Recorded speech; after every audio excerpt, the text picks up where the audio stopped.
Gloire soit rendue à Dieu. Vous faites tous un excellent travail.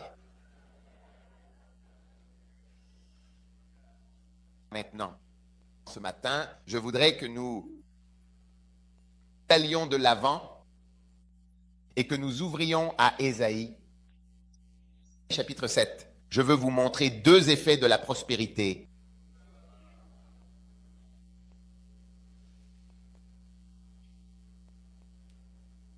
L'un d'entre eux, et je crois vraiment en Dieu que cela va être sans aucun doute l'effet.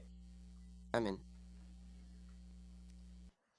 La plupart des gens sont affectés négativement par le fait d'être bénis. D'accord? Vous êtes?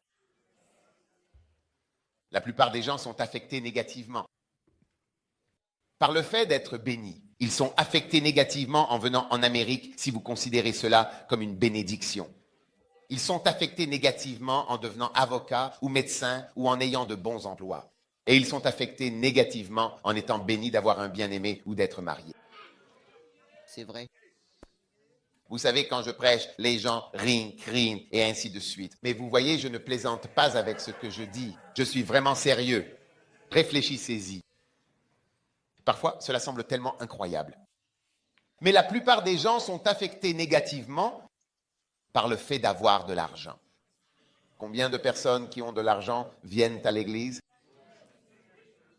Dès que vous avez un peu d'argent, vous ne pouvez plus venir à l'église. N'est-ce pas vrai? Oui. Beaucoup de gens qui viennent en Amérique, peut-être que certains seraient devenus ceci pour le Seigneur, auraient fait cela, auraient été cela, et ils changent.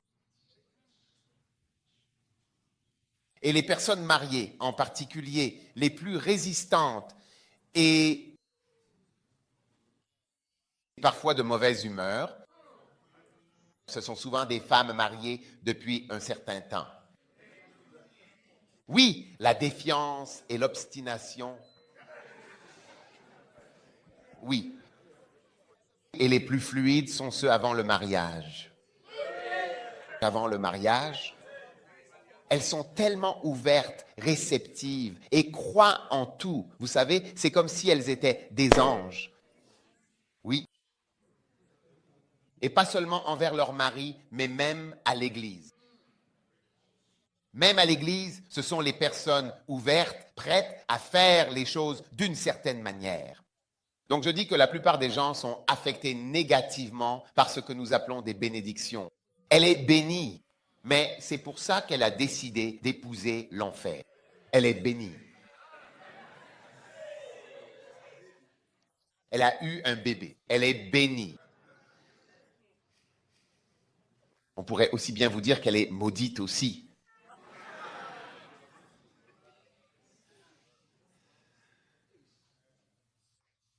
Mais Jésus, n'est-ce pas, a un effet tout à fait particulier. L'effet que la prospérité devait avoir sur le Seigneur Jésus était en réalité très différent de celui que l'on pourrait attendre pour d'autres personnes. D'accord? Maintenant, remarquez Ésaïe. Vous êtes avec moi au chapitre numéro 7 et ensuite nous allons lire le verset numéro 14. C'est pourquoi le Seigneur lui-même, c'est certain, vous donnera un signe. Amen. Quel est le signe? Voici, une vierge concevra et vous appellerez son nom Emmanuel. Amen. Waouh! Est-ce que c'est Jésus? On parle toujours de Jésus, c'est le meilleur, vous voyez. Et la raison pour laquelle je vous expliquais que Gnaïsiel, tous ces prophètes, il ne faut pas chercher à ce que les choses aient du sens. Vous voyez, c'est comme si juste cette partie a un peu de sens. Le verset suivant n'a pas de sens par rapport à ce qui a été dit avant. Donc, à cause de cela, nous ne lisons pas ces livres. Vous comprenez? Oui. Par exemple, le verset précédent dit « Est-ce peu de choses que vous fatiguiez les hommes? Fatiguerez-vous aussi, mon Dieu? Quel rapport avec une vierge concevra et enfantera un fils? » N'est-ce pas? Tu comprends ce que je dis? Et puis après cela, ça change. De toute façon. Ensuite, il est dit, il mangera du beurre et du miel. Wow! Afin qu'il sache rejeter le mal et choisir le bien.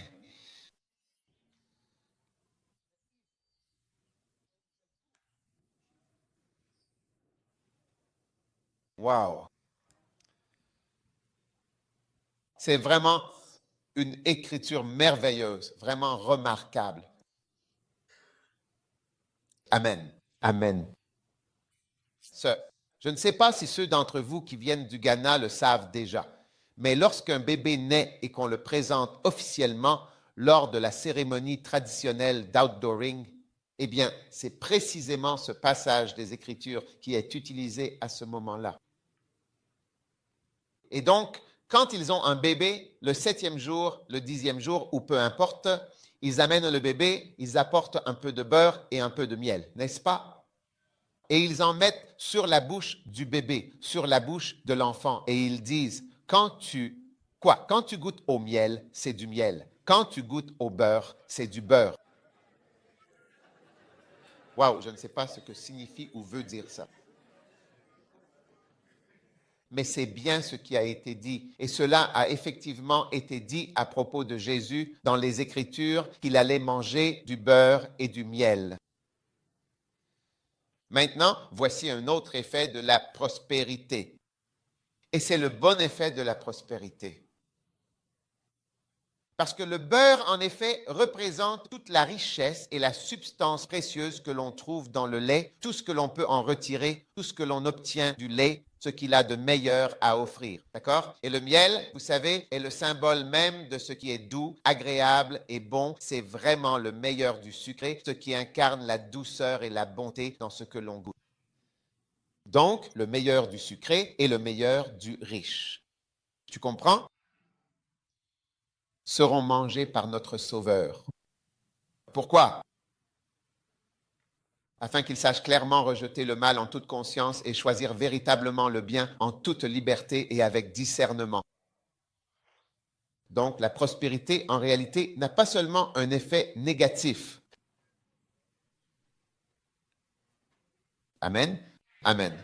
Vous êtes là, juste ici, n'est-ce pas? La prospérité, vous savez, n'a pas seulement un effet négatif, bien sûr, c'est évident. Oui, merci. Elle n'a pas seulement un effet négatif. Elle peut avoir un effet très positif. Un effet positif. Amen. Sur une personne. Oui.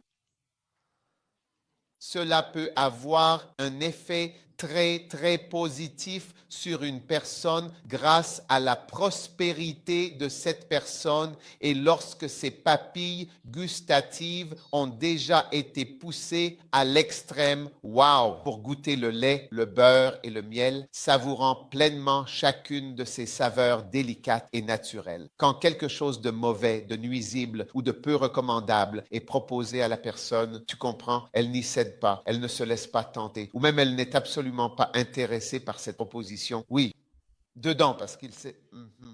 Déjà, oui, l'extrême. Il n'y a rien de plus que tu puisses m'offrir. Vas-y.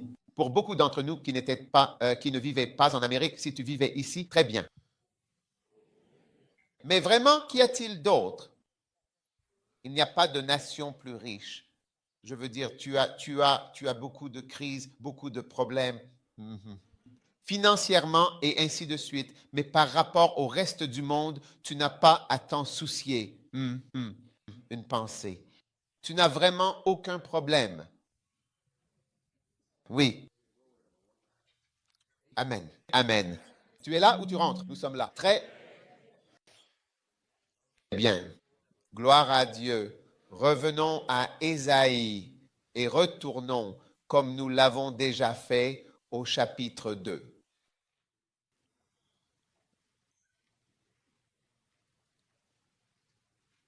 Pardon. Alors, chapitre 1, verset 23. Il est clairement écrit dans le texte, je répète et je cite, « Tes princes sont rebelles.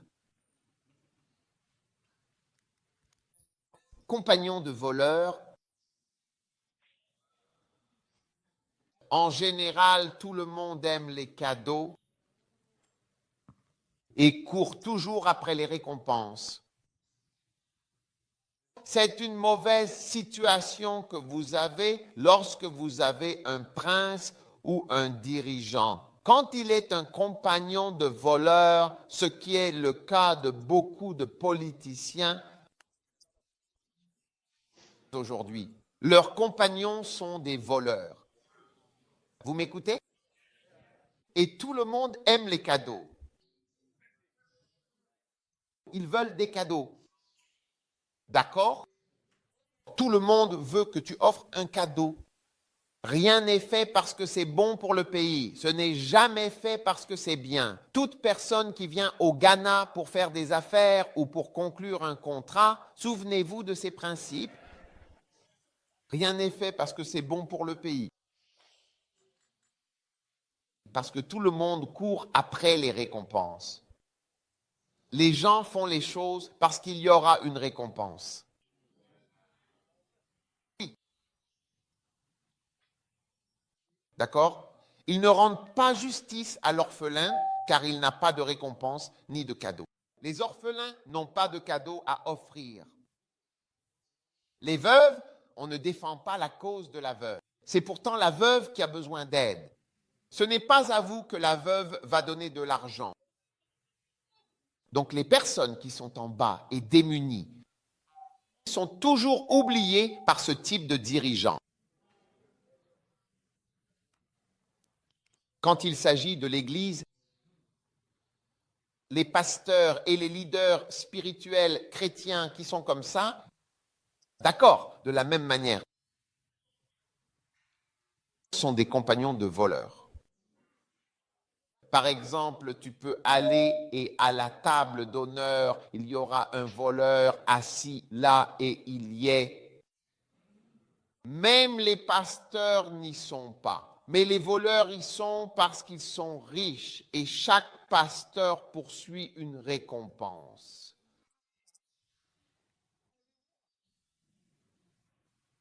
C'est vrai.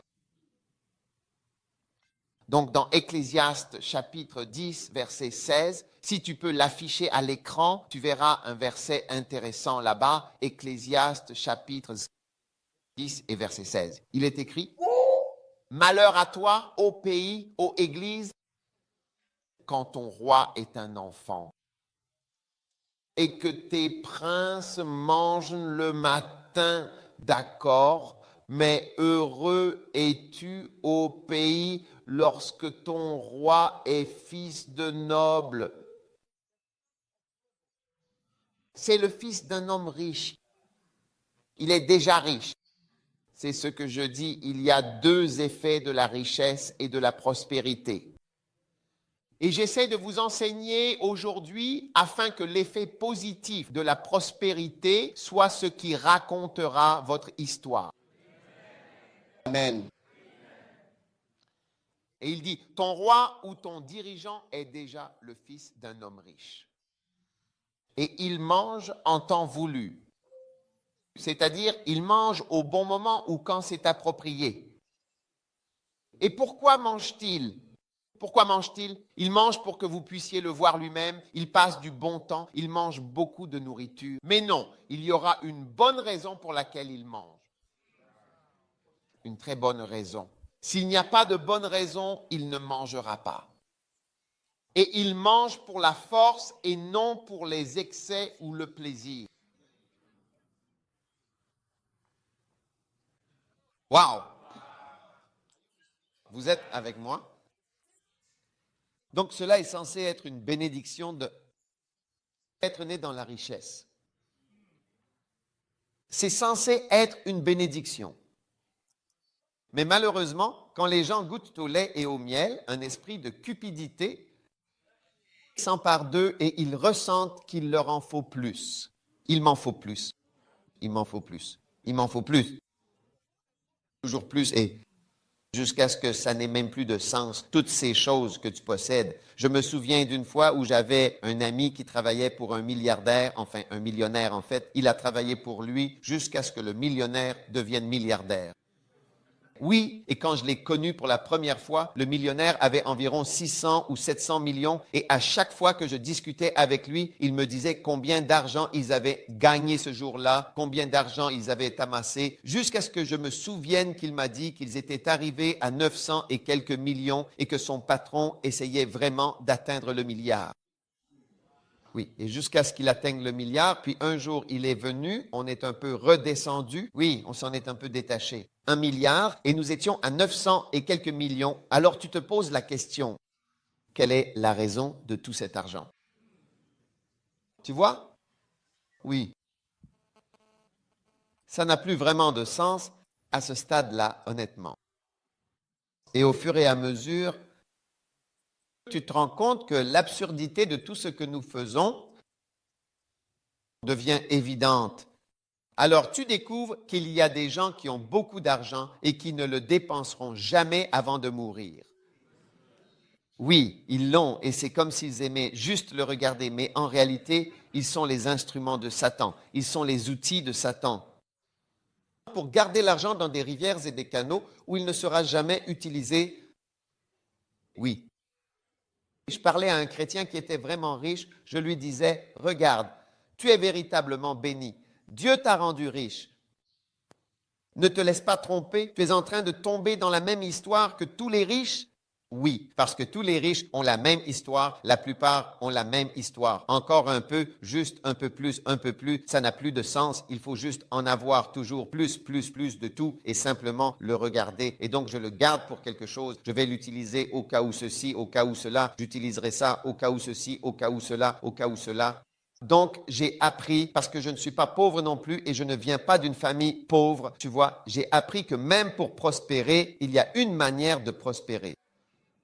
Tu prospères. Et si jamais tu ne laisses pas Dieu te guider dans ta vie, alors à ce moment-là, ça devient vraiment bizarre et bestial. Et ça devient de la stupidité d'avoir tout ce que tu as. Amen. D'accord. Donc, remarquez bien que Dieu nous veut tôt le matin. Amen. Pas seulement pour manger, parce qu'il y a quelque chose à manger, mais il veut que nous mangions pour avoir de la force. Maintenant, revenez à l'écriture que je vous ai donnée dans Ésaïe. Donnée dans Ésaïe. Il mangera du beurre et du miel. Waouh, quelle bénédiction. Dieu allait te donner l'Amérique. L'effet que l'Amérique aurait dû avoir sur toi, c'était de te renvoyer directement en Gambie. Il a dit, je retourne en Gambie. Il n'y a rien ici. Il y a des âmes en Gambie. Je retourne en Gambie. Mais l'effet que cela a eu, c'est de t'installer ici pour toujours.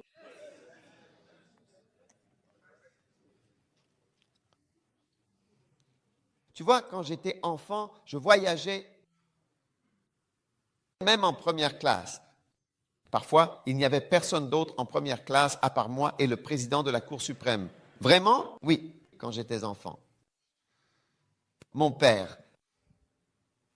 Et je n'étais pas avec lui. Je me souviens que j'étais seul parce qu'il était venu avec moi, puis je suis reparti sans lui. Donc, j'étais de retour en première classe et nous n'étions que deux, moi et le président de la Cour suprême du Ghana, alors que j'étais enfant. Oui, j'ai mangé un peu de beurre et du miel. Je suis le fils d'un homme riche, oui, et le fils d'une femme riche. J'ai été surpris ici quand on m'a dit que je n'étais pas venu l'an dernier.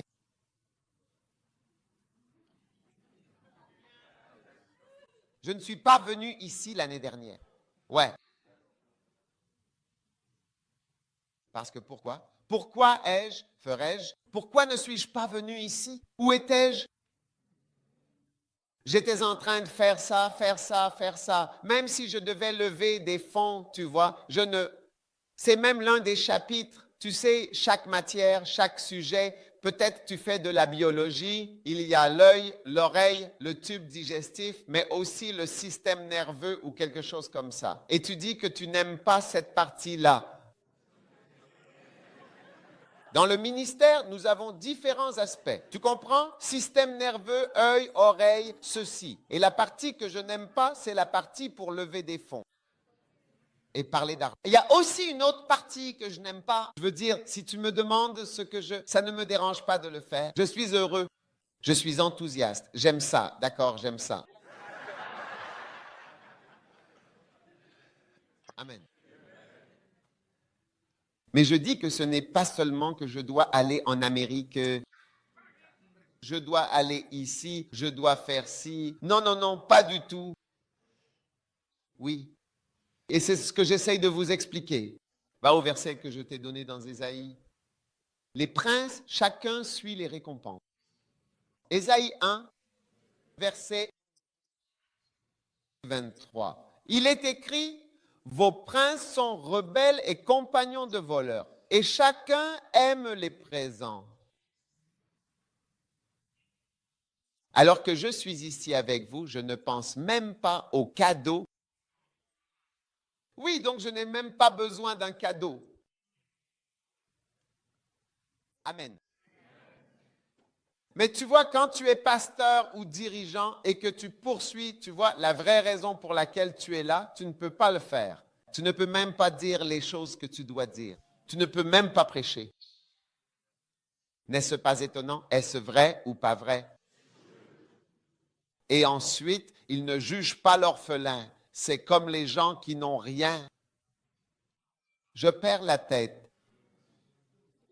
Et je suis ici pour vous dire que Dieu vous a donné du beurre et du miel, au moins par rapport à 90,9% du reste du monde. Tu vois, j'ai rencontré une certaine personne riche. La personne disait, je veux dire tellement de choses. Je fais ceci, je fais cela, je fais... Et il y a une histoire, tout comme lorsque tu rencontres des Européens, ils ont un certain nombre de choses qu'ils disent. Pourquoi ils ne croient pas en Dieu? Et les riches ont une certaine liste de choses qu'ils vont dire. Je peux même l'écrire pour toi avant que tu ne parles. Oh, je paye ceci. Je règle cela. Je me souviens d'un monsieur qui m'a dit qu'il payait mon prêt de 23 millions de dollars, mais je finirai d'ici septembre. Et quand j'aurai fini de payer 23 millions de dollars, tu verras quelque chose. Et le moment des 23 millions de dollars est venu et reparti. Oui, c'est passé. Nous sommes toujours en train d'extraire.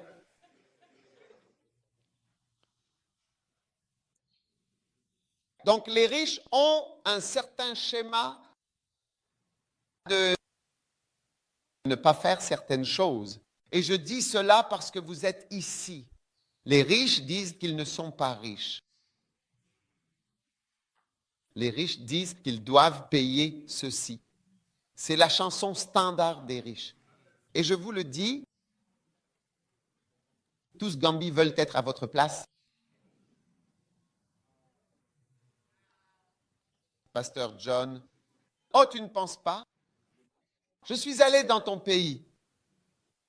Tout le monde à Canberra aimerait être ici. D'après ce que j'ai vu là-bas. Mais si je viens te voir aujourd'hui, tu diras que tu n'es pas riche, que tu règles encore une ou deux choses. N'est-ce pas vrai? Ou tu veux prendre ta feuille et écrire ce que tout le monde va dire avant qu'on leur demande pour qu'on sache déjà ce qu'ils vont répondre. On sait ce que tous vont dire. Tout le monde va dire des choses particulières. Oui. Ou Passagini, qu'en penses-tu? N'est-ce pas vrai? Je veux dire, si on pouvait juste prendre une feuille et écrire ce que les gens vont dire. Quand tu dis, toi, Dieu t'a béni et t'a donné. Oh oui, mais j'ai besoin d'un peu de temps. Payer ou bien trier, faire finir ou encore régler. Par exemple, s'occuper de régler, planifier. Et, Seigneur, aie pitié. Pour que je puisse te donner pour écrire ta chanson. Alors Dieu m'a dit, dis au peuple qu'il est béni. Dis au peuple que je t'ai donné du lait et du miel. Ne dis pas, je ne le suis pas. Dis-le maintenant. Tiekou, ne le dis pas plus tard. Ne me dis pas que je dois en parler plus tard alors que tu es en train de régler des choses. Combien d'années vas-tu encore passer à régler des choses? Eh bien, tu te souviens quand tu étais à Nungwa? Tu n'avais même pas de voiture. Et je te déposais chez toi le soir. Et tu es encore en train de régler des choses ici en Amérique.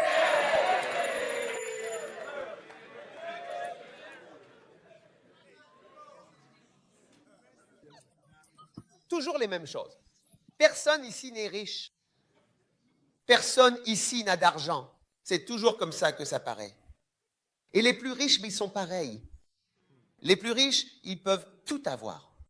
Ils vont dire, oh, en fait, il me faut ceci ou cela. Parce que chaque milliardaire qui a 700 millions de dollars cherche à atteindre les 750 milliards. Et il vise les 800. Il n'a pas d'argent.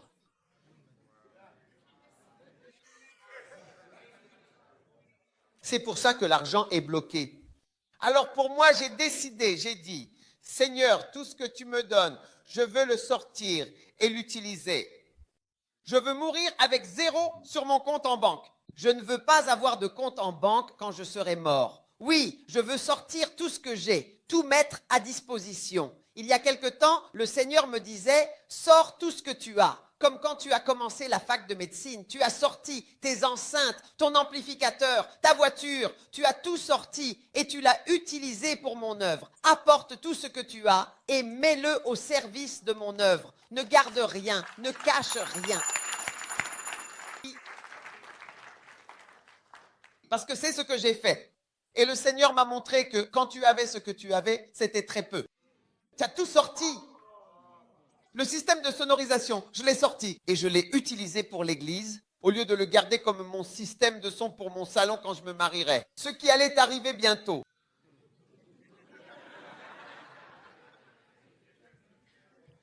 Je l'ai mis à disposition. Je ne l'ai pas gardé caché et stocké pour un jour.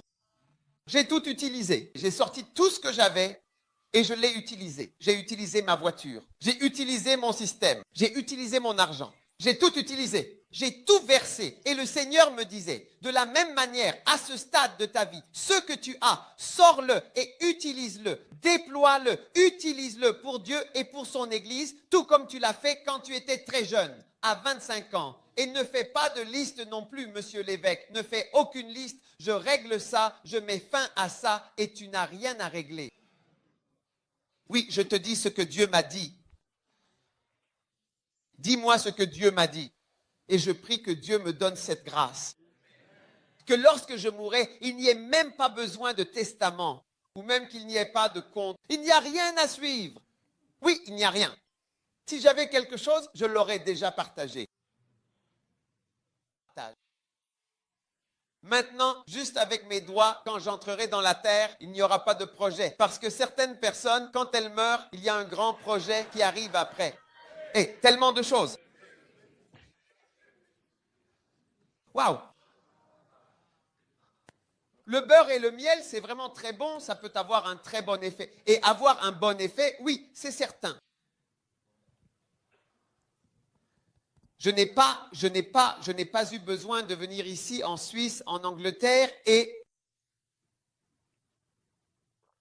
sois heureux.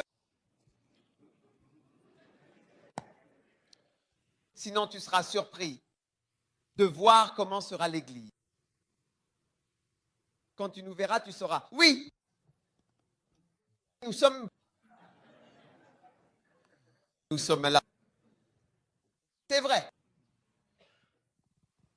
Vous saurez que nous sommes ici pour collecter quelque chose. Et est-ce un bon message pour ce matin?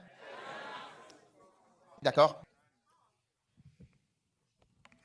C'est merveilleux. Un bon message du matin? Dis à ton voisin, il semble que tu as entendu un bon message ce matin.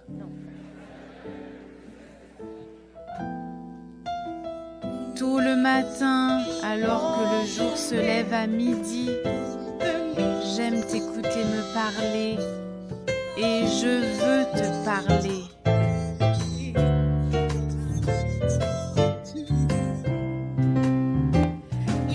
Tôt le matin, alors que le jour se lève à midi, j'aime t'écouter me parler et je veux te parler.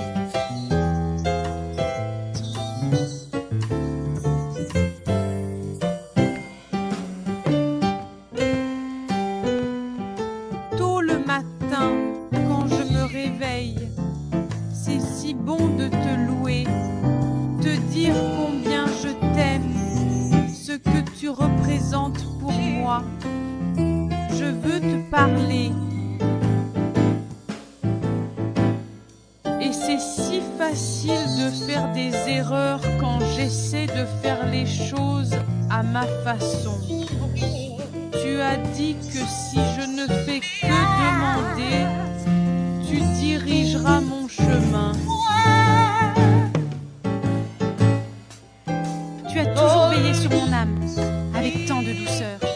Tu me réveilles de mon sommeil, tu mets fin à ma nuit et tu me fais sortir de mon repos. Tu sais exactement de quoi j'aurai besoin, car tu comprends ce que je ressens et tu sais ce qui m'est nécessaire à ce moment-là. Parce que je veux te parler, j'ai envie d'échanger avec toi, de te dire ce que j'ai sur le cœur. Et conduis-moi dès le matin, guide-moi dès le début de la journée, accompagne-moi dès que le jour se lève. Guide-moi dès l'aube, au tout début du jour, lorsque la matinée commence à peine. Parle-moi tôt, dès les premières heures, car je souhaite vraiment te parler, t'adresser mes paroles dès le matin. Alors laisse les vents souffler, laisse la tempête se lever, laisse les choses arriver, là, au milieu de la nuit. Quand le matin viendra, tout ira bien pour moi, parce que je veux te parler. Apprends-moi l'amour aujourd'hui, s'il te plaît. Dois-je partir, ou bien alors dois-je rester? Guide-moi sur ta voie, Seigneur, car je veux vraiment te parler, te confier tout ce que j'ai sur le cœur. Oh, Seigneur, écoute ma voix, entends mon appel. Je veux te parler, te dire mes pensées, te remettre mes doutes et mes espoirs. Oh Seigneur, je veux te parler, t'ouvrir mon âme et marcher dans ta lumière, guidé par ta sagesse et ton amour. Et j'ai besoin de ta direction, Seigneur. Oui, j'ai besoin de ta direction, car sans ta direction, je ne peux avancer. Et j'ai besoin de ta protection, Seigneur. J'ai vraiment besoin de ta protection. Tout ce que je demande, c'est que tu diriges mon chemin, que tu sois celui qui guide mes pas. J'ai besoin de ta direction, Seigneur, et j'ai besoin de ta protection, Seigneur. Je te le demande encore, dirige mon chemin. Protège-moi, Seigneur, car j'ai besoin de ta direction et de ta protection. Tout ce que je demande, c'est que tu diriges mon chemin, que tu sois celui qui montre la route devant moi. Montre-moi tôt le matin, montre-moi, je t'en prie, dès le début du jour. Guide-moi tôt le matin, guide-moi, je te le demande, au lever du soleil. Parle-moi tôt le matin, Seigneur, parle-moi, fais entendre ta voix, Seigneur, dès que le matin commence. Je veux que tu diriges mon chemin, et j'ai besoin de ta direction, Seigneur. Et j'ai besoin de ta protection, Seigneur. Tout ce que je demande, c'est que tu diriges mon chemin. Montre-moi tôt le matin, montre-moi le chemin dès le début de la journée. Guide-moi, Seigneur, tôt le matin, guide-moi dès que le jour commence. Parle-moi tôt le matin, parle-moi dès l'aube, pour que j'entende ta voix. Je veux que tu diriges mon chemin, je veux que tu sois celui qui me guide dès le matin. J'ai besoin de toi, Seigneur. J'ai besoin de toi le matin. J'ai besoin de toi, Seigneur. J'ai besoin de toi à midi. J'ai besoin de toi, Seigneur. J'ai besoin de toi le soir. Je veux vraiment que tu diriges mon chemin. S'il te plaît, est-ce que tu vas me le montrer? Montre-moi où aller. Guide-moi. Guide-moi sur ce que je dois faire, Seigneur. Parle-moi tôt le matin, Seigneur. Parle-moi dès l'aube, Seigneur.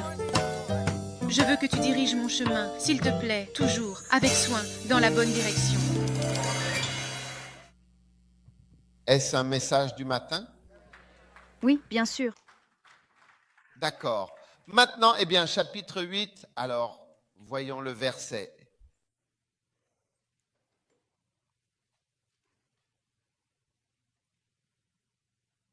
Maintenant, ici, Ésaïe a en effet un avertissement.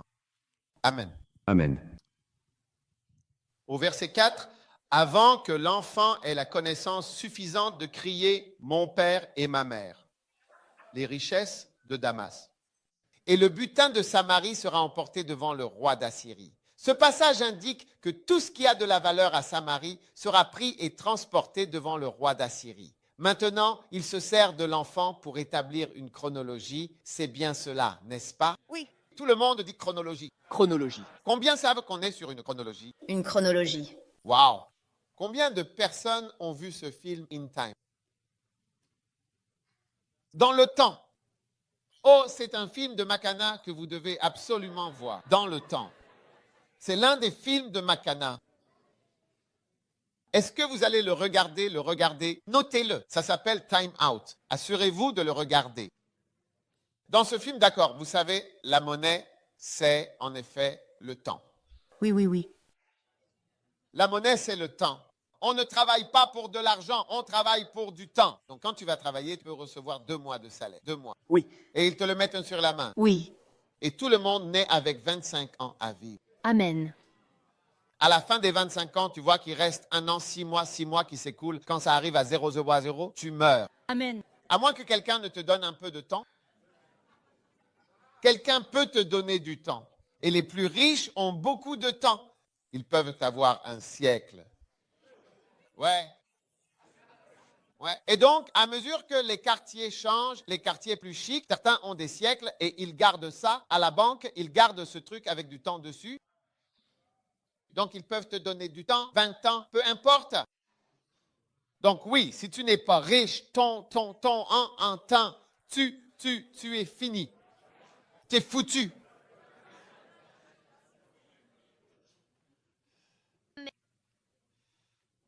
Maintenant, écoute, il a dit, tu vois cet enfant, c'est un signe.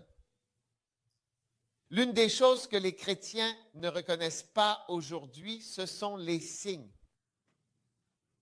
Quand des choses, des événements ou des situations particulières se produisent, c'est généralement une indication du passage du temps, n'est-ce pas? Oui. Oui. C'est une indication de quelque chose qui se produit naturellement au cours du développement humain, un signe révélateur d'une étape importante. Donc, dès que l'enfant naît, d'accord, il va progressivement apprendre à marcher et il finira par dire ses premiers mots comme maman et papa. Et ça te donne combien de mois? Pédiatre, en général, combien de temps cela va-t-il vraiment prendre? 12 mois pour dire mon père. C'est quand? Pour crier mon père. Maman et papa. Pas papa et maman, mon père. Mon père, oui. Mon père. 2 ans environ. 2 ans. 2 ans? Mon père va battre ton père. Oui, d'accord. Ma mère arrive. Combien d'années? Les pédiatres me disent qu'il faut souvent environ 12 mois pour dire papa et maman, mais il faut 2 ans, 24 mois pour dire mon père et ma mère. Mon père va battre ta mère. Et mon père va battre ta mère. Ça fait 4 ans. Il te faut bien 4 ans pour ça. Hey. Et Alors, frères et sœurs, qu'est-ce que j'essaye de dire? Dieu nous montre à travers cette merveilleuse écriture qu'il nous donne toujours un compte à rebours. Et c'est aussi en réalité ce que ce camp révèle. Amen. Amen. C'est un compte à rebours, en effet, qui a commencé. Oui, je vais en venir au compte à rebours. Je reviens dessus. Rappelez-moi le compte à rebours. Nous reviendrons à ce verset. Mais le verset suivant est aussi juste un petit avertissement. Et le verset suivant, le verset 6. Il est dit, parce que ce peuple a rejeté les eaux de Siloé. Les eaux de Siloé qui coulent doucement. Oui, ces eaux qui s'écoulent avec douceur, sans bruit, sans agitation. Et pourtant, ce peuple les a rejetées. Hein? Je leur ai donné des messages apaisants. Waouh! Ils ont refusé les eaux de Shiloah qui coulent doucement et se sont réjouis en Rézan et le fils de Rémalia. Veuillez continuer.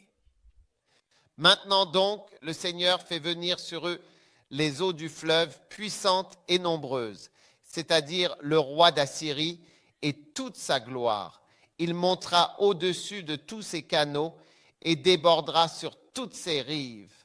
Ainsi, vous voyez, Dieu dit que lorsque vous refusez les eaux qui coulent doucement, eh bien, voilà ce qui arrive.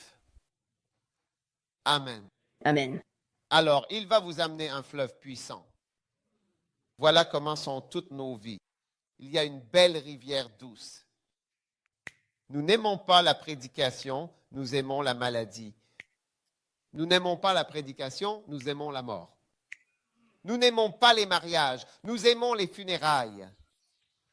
Alors, puisqu'ils ont refusé les eaux douces, les eaux qui coulent doucement, je leur donnerai les eaux du fleuve, des eaux puissantes et beaucoup, même le roi d'Assyrie.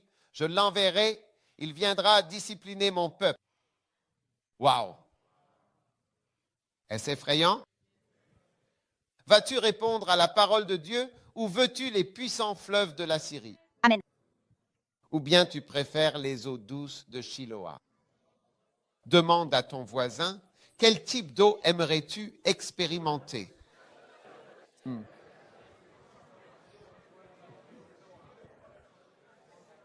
Et Les eaux douces, les eaux douces.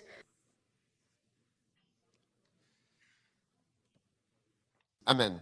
Amen. Maintenant, je veux juste conclure ce petit point ici et passer à est-ce que notre DVD est prêt cette fois? Peut-il être lancé? Très bien. Gloire à Dieu.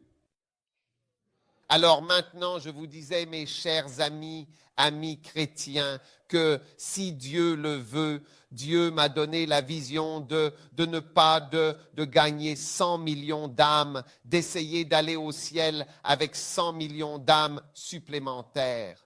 Amen. Amen. Vous voyez, j'essaie vraiment en ce moment d'y aller avec ces 100 millions d'âmes, c'est-à-dire toutes ces personnes. Amen. Tu es d'accord?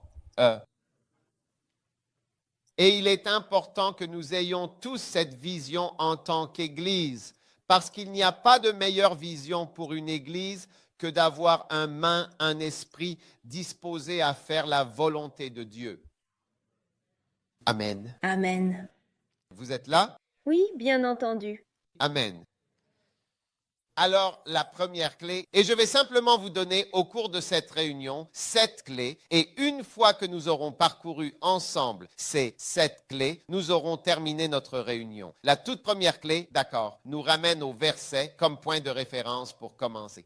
Cette première clé pour gagner 100 millions d'âmes, amen, c'est de reconnaître qu'il existe une ligne du temps et aussi de prendre en compte l'horloge qui tourne, une horloge qui avance très, très vite. Amen. Alors, mon cher vidéaste, peux-tu revenir au verset 4 avant que l'enfant ne dise, avant que l'enfant n'ait la connaissance pour crier « Mon Père et mon Père ». C'est cela, c'est vraiment ce dont nous avons besoin aujourd'hui, en ce moment, spirituellement, de reconnaître que des temps ont été fixés. Amen. Amen. Maintenant, en ce moment précis, je suis dans la quarantaine. Et si le Seigneur m'accorde sa grâce, j'aurai bientôt 50 ans. Alors, pour que j'atteigne 50 ans, cela signifie véritablement quelque chose de similaire à ce qui est dit dans ce verset. Parce que cela veut dire que, d'une certaine manière, en quelque sorte, une phase du ministère est en train de s'achever et progressivement. Parce que si vous lisez Nombre chapitre 8, lisons Nombre chapitre 8, le dernier verset, ou l'avant-dernier. Nombre 8. Qui est l'homme à l'écran là-bas? Sois rapide. J'ai un gars au Kodesh, il est comme l'éclair. Avant cela, 24, 25, vite, vite, vite, vite. D'accord? Oui. Remarquez le verset 24. Ceci est ce qui revient comme cela est précisément précisé aux Lévites. À partir de l'âge de 25 ans et au-dessus, je suis devenu pasteur à l'âge de 25 ans. Oui. Ils entreront et ils s'occuperont du service du tabernacle de l'assemblée. Amen. Maintenant, je parle de moi parce que je suis votre dirigeant. Je suis votre pasteur. Donc, ce qui m'arrive vous affecte. Vous ne savez peut-être pas comment cela vous affecte, mais cela vous touche de manière très réelle. Vous comprenez? Oui, cela vous affecte. Et ensuite, à partir de l'âge de 50 ans, ils cesseront complètement et définitivement de s'occuper de ce service et ils ne serviront plus du tout à cette fonction.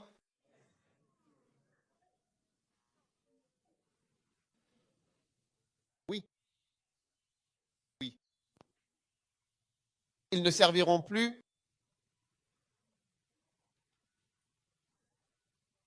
Mais ils continueront leur ministère.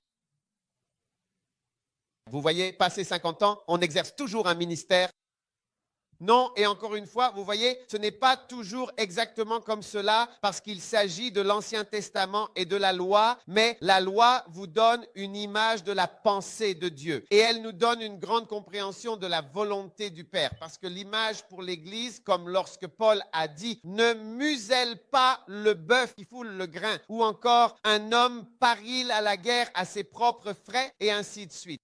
Et toutes ces choses sont dans la loi. Il a dit, la loi ne dit-elle pas toutes ces choses? Toutes ces choses qui sont écrites dans la loi sont là pour nous donner l'image et le modèle de la volonté de Dieu. Cela nous montre ce que Dieu veut. Une personne qui sert Dieu, tu dois servir Dieu en tant que jeune. Oui, c'est jeune. Vous voyez, les meilleures années de votre vie sont de 25 à 50 ans. C'est la période fertile. Même une femme, à l'âge de 50 ans, ses règles sont terminées, tu es hors jeu. Je veux dire, c'est fini, c'est terminé pour toi. Je veux dire, tu ne peux plus avoir d'enfant. C'est à ce moment-là que tu peux porter du fruit. C'est la meilleure période. Donc, il n'est pas surprenant que même pour le ministère, Dieu choisisse cette même période, cette même meilleure période pour servir. Il ne choisit pas la retraite. As-tu déjà réfléchi à cela? Oui, c'est à ce moment-là que nous avons le plus de désirs sexuels, le plus de tentations physiques, plus de tensions et plus de problèmes dans le mariage. Je veux dire, le stress financier. Tout se passe à cet âge. À 50 ans, ceux qui ont prospéré ont prospéré. Oui. Ceux qui ont réussi, qui ont construit des maisons, à 50 ans, s'ils doivent de l'avoir, ils l'ont. Si tu ne l'as pas, il est peu probable que tu l'aies. Waouh! Est-ce que tu m'écoutes? Je te prêche. C'est le matin. Il est matin ici. Aujourd'hui, c'est vendredi, n'est-ce pas? Et je prêche. Je suis en Amérique et je t'explique un verset qui nous dit que c'est le meilleur moment, même naturellement parlant, pour donner naissance, pour le ministère, pour tout. Et tu vois, Dieu a même dit qu'à partir de l'âge de 25 ans, retourne. À partir de la 24e année, mon frère, je viendrai te mettre quelque chose là-bas au fond. À partir de 25 ans et plus, ils pourront entrer et attendre dans le service du tabernacle de la congrégation. Waouh! Faire l'œuvre du Seigneur. Tu sais, c'est vraiment l'appel d'un ministre de l'Évangile, c'est-à-dire un serviteur de Dieu. Et puis le verset suivant dit qu'à partir de l'âge de 50 ans, ils cesseront d'attendre. Donc cela te montre qu'à partir de cet âge, il y a un certain changement. Même si nous ne comprenons pas exactement, ou du moins pas de façon précise, ce que cela signifie, il y a une sorte de changement ou de transformation, une modification notable dans quelque chose. Oui, cela arrive parce que le verset suivant parle d'eux. Ils continueront à servir tout de même. Ils serviront avec leurs frères dans le tabernacle pour garder la charge. Ils seront là avec eux, présents dans le tabernacle, accomplissant leur présence auprès de leurs frères, mais ils n'accompliront aucun service. Ils n'exécuteront aucune tâche, aucun travail. Tu vois? Si tu utilises une autre version, elle l'exprime probablement un peu différemment. Mais c'est comme s'il y allait avoir un ministère qui pourrait assister leurs frères. C'est ce qu'il est écrit, assister leurs frères dans leurs tâches.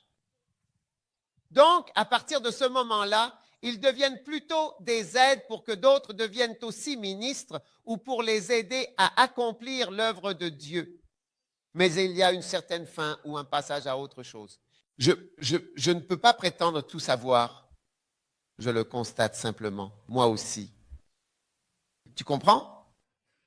Et je peux le voir, ayant été dans le ministère depuis que avant même d'avoir 25 ans, je peux le voir clairement. C'est le meilleur moment pour le faire parce qu'à un certain moment, tu n'as plus l'énergie ou la capacité de faire certaines choses. Même si tu essaies, tu verras que tu n'y arrives pas. Tu échoueras? Tu comprends? Tu es là? Oui. Tu m'écoutes? Oui. Maintenant, ce simple fait révèle aussi la chronologie vers la fin.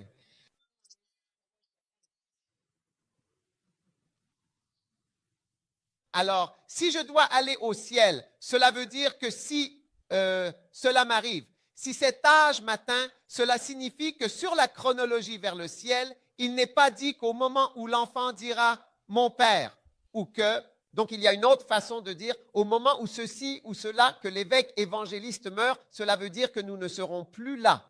Amen. Oui. Je ne sais pas quand. Oui, à peu près à cette période, dans ce fuseau horaire, tu commences juste à compter. Wow. Oui.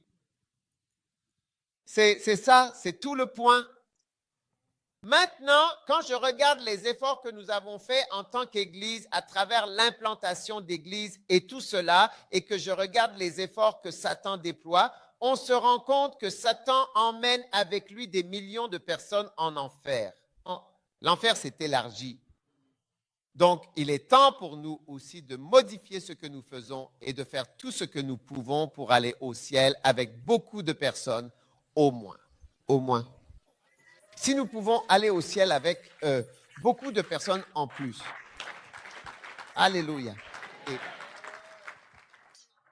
c'est notre vision, c'est notre objectif. Nous voulons entrer au ciel avec au moins 100 millions d'âmes. Peut-être que Dieu nous bénira tellement que cette vision s'accomplira et que nous en aurons une autre. Amen. Oui. Parce que je me souviens que j'avais une vision d'avoir 1 million d'âmes et cela s'est réalisé. Et maintenant, c'est devenu 100 millions d'âmes. Wow. Êtes-vous enthousiaste? Oui. Alors, quels sont les moyens par lesquels nous pouvons atteindre 100 millions d'âmes? L'un d'eux est la création d'églises. Il n'y a rien à écrire. Écoutez simplement ce que je dis. La création d'églises, l'évangélisation pure. Oui. Vous voyez? Parce que c'est bien de fonder des églises, mais l'évangélisation pure où les gens donnent leur vie à Jésus-Christ, et en fait, honnêtement, ces derniers temps, j'ai rencontré beaucoup de personnes. Donnez-moi une chaise. Quelqu'un, donnez-moi une chaise. J'ai rencontré beaucoup de personnes qui ont été sauvées lors de croisades. Oui. En fait, les gens ne disent même pas qu'ils ont été sauvés. Et un jour, quelqu'un viendra te dire, tu sais, parce que je prêchais à Lagon l'autre jour et je prêchais là-bas. Quand je prêche, j'aime lever la main comme ça. Je dis, regardez ma main, regardez-la, je suis venu vous inviter. Dieu, regarde-moi, je suis venu vous inviter, alors venez. Alors, quand j'ai fini de prêcher, un jeune homme est venu vers moi. Il a dit, évêque, il y a 8 ans, tu vois comment tu as levé la main? J'ai dit, je ne t'ai jamais vu auparavant, tu n'étais pas chrétien et j'étais là. Tu as levé cette main comme ce soir. Il a dit, regarde ma main. Dieu m'a envoyé pour t'inviter. J'étais debout, viens. Et je suis venu en avant. Et aujourd'hui, il a dit, aujourd'hui, je suis pasteur. Il est pasteur maintenant. Oui, il a dit, je voulais juste que tu le saches. Wow. Donc, je continue de rencontrer des gens, tu sais, qui ont donné leur vie à Jésus-Christ. Et même quand j'étais à Tech et à Cape Coast, mon directeur de croisade me disait, il a dit, écoute, quand je prêchais à Kumasi, il a dit, Écoute, il faisait le tour et il comptait les gens. On compte toujours pour connaître les chiffres parce qu'on a besoin de savoir les chiffres pour savoir ce qu'on fait. Il a dit, l'endroit était tellement silencieux pendant que je prêchais qu'il devait faire attention à chaque pas qu'il faisait, les pas. Il y avait enseigné à des élèves calmes. Les élèves là sont très turbulents. Satan les a transformés en prostituées. Nous avons tellement de prostituées sur le campus. Les jeunes, ils sont tous prostitués. Ils font toutes les mauvaises choses auxquelles on peut penser. Tout cela se fait aujourd'hui au Ghana. Donc, c'est vrai que nous implantons des églises, mais l'implantation d'églises n'est qu'une chose. Aujourd'hui, je suis sûr que la fréquentation de notre église se situe entre 50 000 et 100 000 personnes, je veux dire, dans le monde entier. Mais ce n'est pas beaucoup.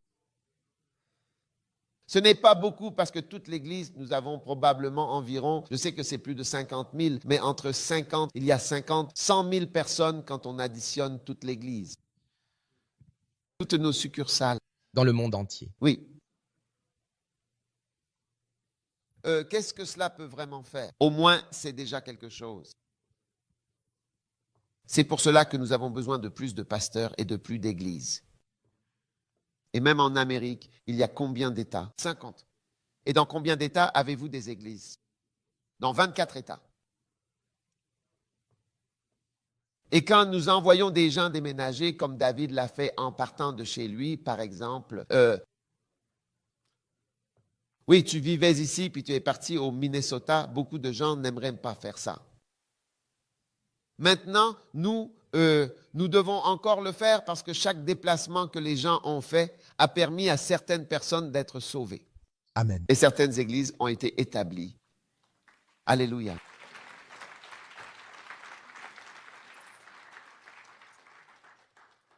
Combien du Minnesota sont ici? Une seule personne? Wow!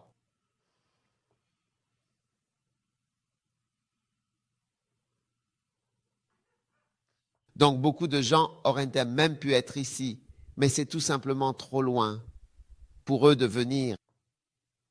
Amen. Amen. Mais si on nous additionne tous, c'est-à-dire si l'on fait la somme de toutes nos personnes réunies, cela reste très peu comparé à la population mondiale, qui atteint environ 7 milliards d'individus, c'est-à-dire 7 millions de millions d'êtres humains sur Terre. Hein? Qu'en pensez-vous? C'est là, à ce moment précis, que d'autres facteurs importants doivent également intervenir. Prêcher des messages évangéliques et faire de l'évangélisation pure pour que des gens soient sauvés, même s'ils ne rejoindront pas Lighthouse. C'est vrai. Amen. Et ensuite, le ministère auprès d'autres églises à travers des conférences de pasteurs et des livres, parce que beaucoup de personnes sont aussi transformées et touchées par les livres, plus encore que notre propre gène. Je rencontre sans cesse, de manière très fréquente, des pasteurs. Aquali? Oui.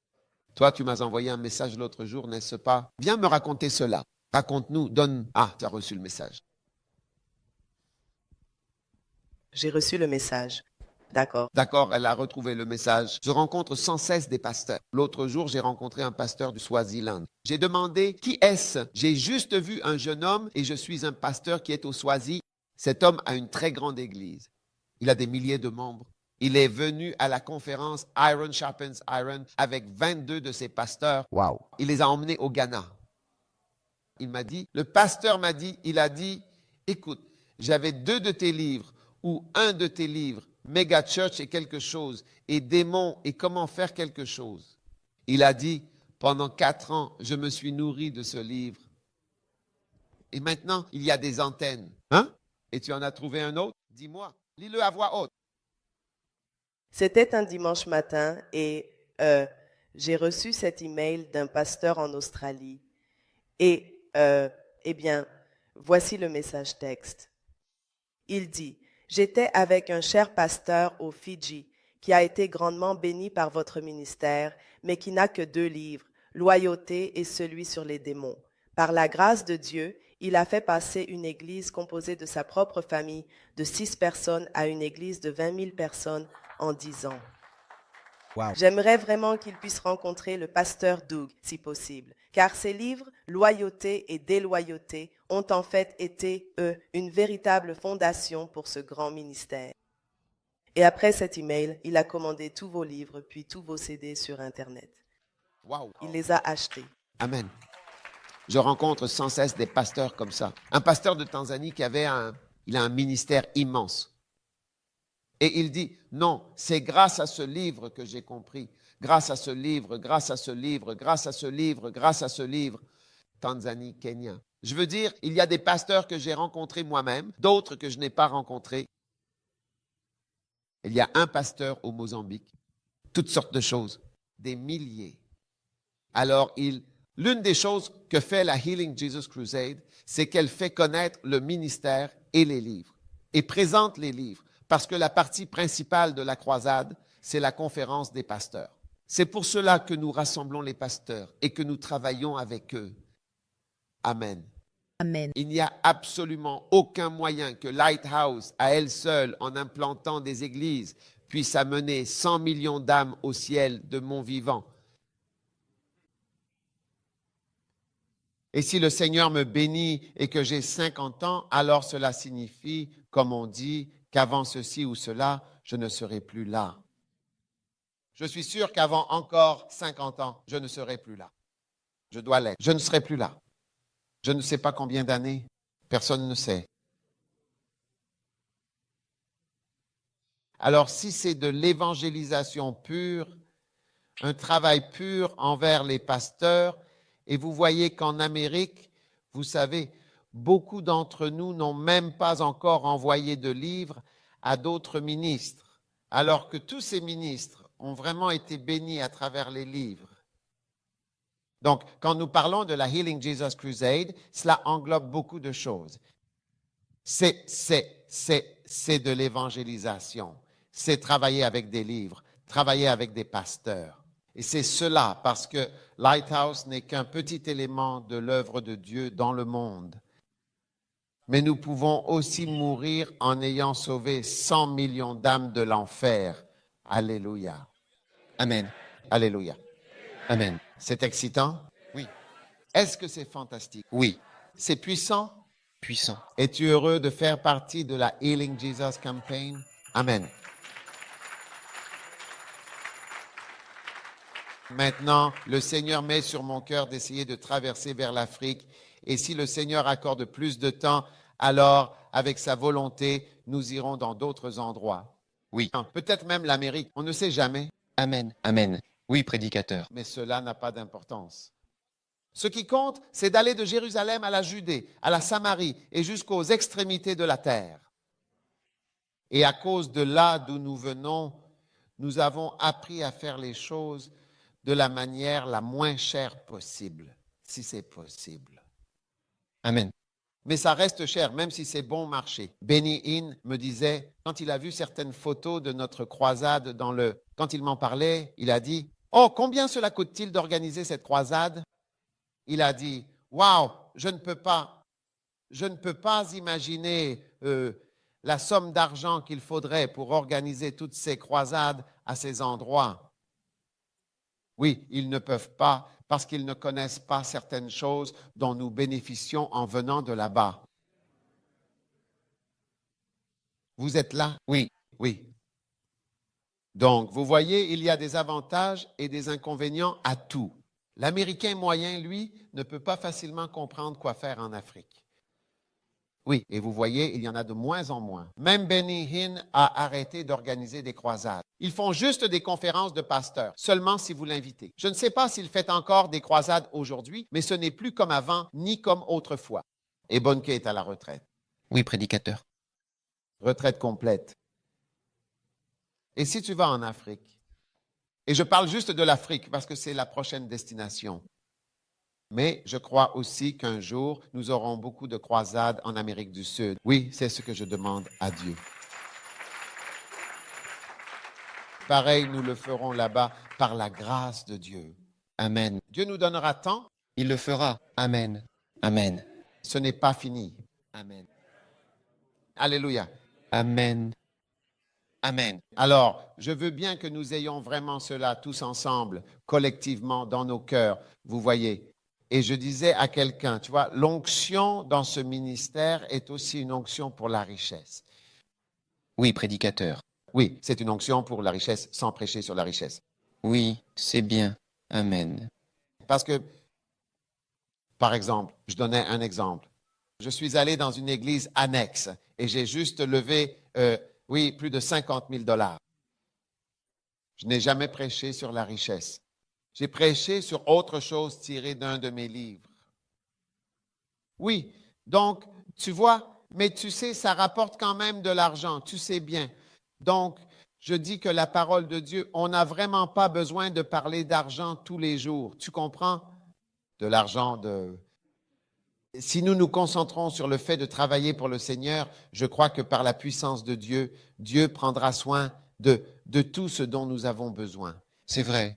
Amen, prédicateur. Amen. Oui, et j'essaie de me concentrer sur le fait de travailler pour le Seigneur, travailler pour le Seigneur, travailler pour le Seigneur, et je crois que cela nous fera du bien. Amen.